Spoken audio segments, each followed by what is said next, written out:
David was born in the heart of Lagos, Nigeria, not into wealth, nor comfort, but into a life that seemed cursed from the very start.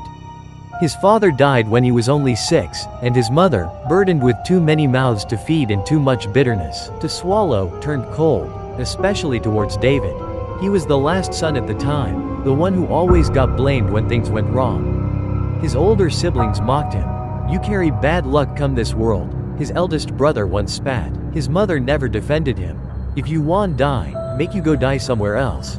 At age 15, after a heated argument, they threw him out. "No come back, you be cursed," his mother shouted. What David never knew, however, was that after he left, his mother got pregnant again. 9 months later, she gave birth to a baby girl. By then, David was long forgotten, a ghost to the family. No one ever mentioned him again, not even in whispers. David wandered from bus parks to mechanic shops, doing odd jobs and sleeping on cardboard mats. He swept roads, carried loads in the markets, and begged when he had to, but never stole. He built himself from the dust, brick by painful brick. Yet through all the suffering, he never stopped believing that maybe, just maybe, life had something good left for him. One sunny afternoon in Yaba, David helped a storekeeper unload heavy bags. That's when she walked in, tall, graceful, with eyes that seemed to smile before her lips ever did. Her name was Queen. She struggled with her load after purchasing bulk groceries, and without hesitation, David stepped in. "Thank you," she said, genuinely. It startled him. She gave him 2,000 nairas and handed him a business card. "Call me, let's talk. You seem like someone that deserves a break," he called her days later. She invited him to her home in Lekki. She listened to his story. How he was abandoned, how he struggled, how he survived. He told her everything except names. There was no point. The past was dead, or so he thought. Queen sat silently. Then smiled softly. "Come work for me. I like your spirit." She owned a fast-growing logistics company. She made him start with deliveries. Within months, his integrity and work ethic made him the manager. As they worked side by side, something shifted. Queen began to look at him differently. He noticed, but remained professional. One rainy evening, after a successful delivery campaign, she kissed him. A week later, they confessed their feelings for each other.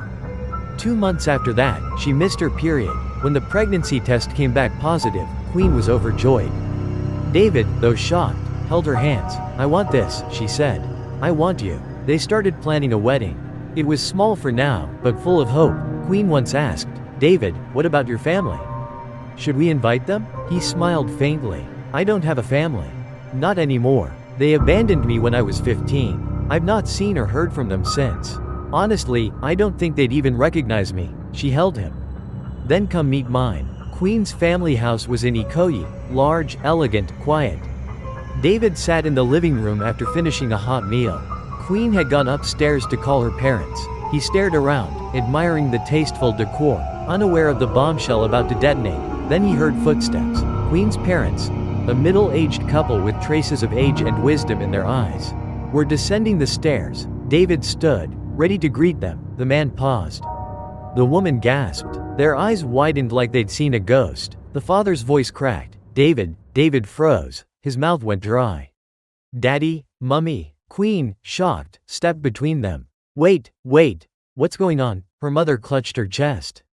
Her voice was faint. "Queen, this is your brother. The son we lost years ago." Silence. David stumbled back, eyes filled with tears. Queen's mouth trembled. "No, that's not possible." But the truth was staring all of them in the face. Queen had been born after David was thrown out. They had never seen each other as children. They had grown up in different worlds, yet somehow, fate had pulled them together, as lovers. Now expecting a child. TOB continued. Like, comment and share if you want to get the part 2.